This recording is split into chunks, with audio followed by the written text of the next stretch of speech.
Welcome to the deep dive. Today we're looking into, well, a really thought-provoking source.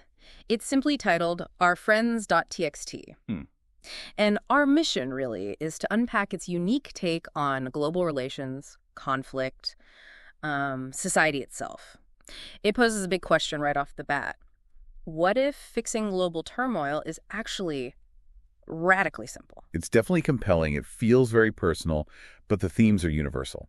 And it really challenges a lot of common thinking with some surprisingly direct points. It does. And one of the first things that jumps out is this bold declaration of universal friendship. Right. It calls Iranians, Israelis, Afghans, Indians, Pakistanis, Americans all friends. That feels, well, pretty idealistic for many people. How does it even start to justify that? Well, it immediately tackles the idea of borders, calling them artificial. The source argues they're unnatural barriers to solving problems. It uses that line, birds and bees do not even know these divisions exist, suggesting they're just human constructs, maybe even getting in the way.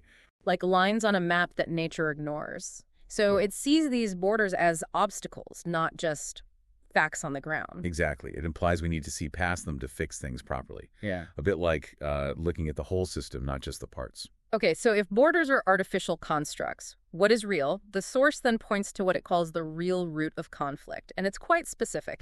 It says flat out, all conflict is about rich and poor. Not beliefs, not identity, not geography, but purely between haves and have-nots. That's a massive claim. It really is. It basically sweeps aside most other explanations and says, look, the fundamental driver is economic disparity. It's suggesting we focus too much on the symptoms, maybe. And if that's the diagnosis, what's the cure, according to this text? Again, it's surprisingly direct. It talks about redistributing wealth or even just giving back. Not as charity, maybe, but as a core solution. Giving back instead of trying to get more, as it puts it. Right. And it ties this to the idea that problems must be resolved at the scale it occurs.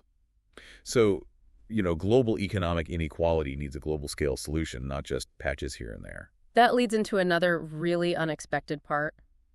This analogy. Yes, the family unit one. Yeah, comparing global interaction to a family, specifically mentioning a father who cannot make himself invisible at the appropriate times. What are they getting at with that? It seems almost quaint. I think it's using that simplicity to make a bigger point. Yeah. It follows up by saying global interaction is also simple, much simpler than the haves want people to believe. Okay. And then it connects it to leadership, stating we do not need current leadership to rule and lead.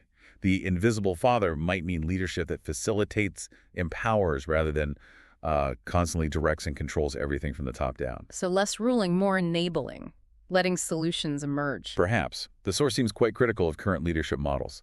It warns that relying on what it calls incompetence, like current leadership just about anywhere, is basically risking our survival as a species. Wow, okay, so it sees current leadership as a barrier, almost like the artificial borders. In a way, yes. It seems to advocate for a kind of collective intelligence, moving beyond dependence on potentially flawed top-down structures. Which brings us to its final point, doesn't it?